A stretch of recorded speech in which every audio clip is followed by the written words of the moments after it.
Okay, every year at the Georgia Dome, you have historically black colleges come together, the two teams play at the Dome, and it's featured headlined by the 100 Black Men of Atlanta. There's 100 black men nationally as well. And the monies that come from ticket sales go towards young people and their education. And so this year, the Georgia Republican Party put our money where our mouth was. We believe in helping our young people. We believe in doing these things. So we decided we were going to write a check for one of the booths in the Dome, and we're talking a few $1,000s. So the individuals in the leadership of the organization, a lot of them are not Republicans. However, when the Georgia Republican Party wrote that check and we came and we were in one of those suites, the leadership of the organization comes around and speaks to those that have bought those suites.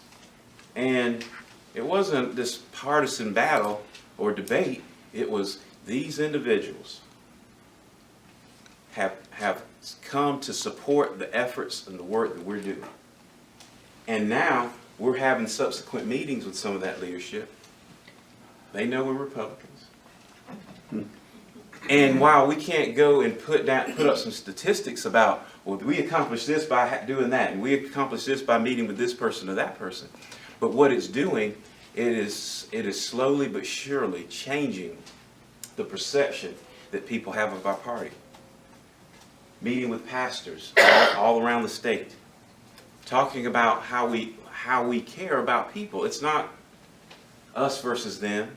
We have this debate about minimum wage hikes, and the other side will say, oh, well, Republicans don't care about the working class. They don't care about the poor. But when we sit down and have intimate conversation and talk about what minimum wage hikes really do, and I give this example, I'll say, okay, let's say we raise the minimum wage. And let's say I'm a business owner. I own a McDonald's. And I want to hire 20 new employees. But now you've raised the minimum wage, and I'm a businessman. I need to be making a profit. I need to take care of my family.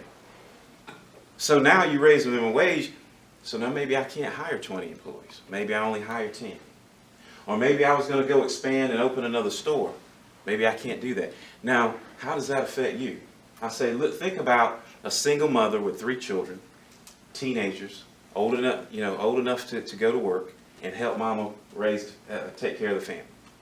Well, maybe your son or daughter is one of those 10 that I couldn't hire.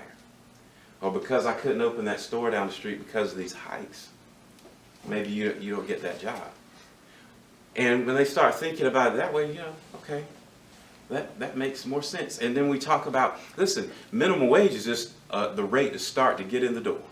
If you work hard, your skills increase, you get increases in your salary.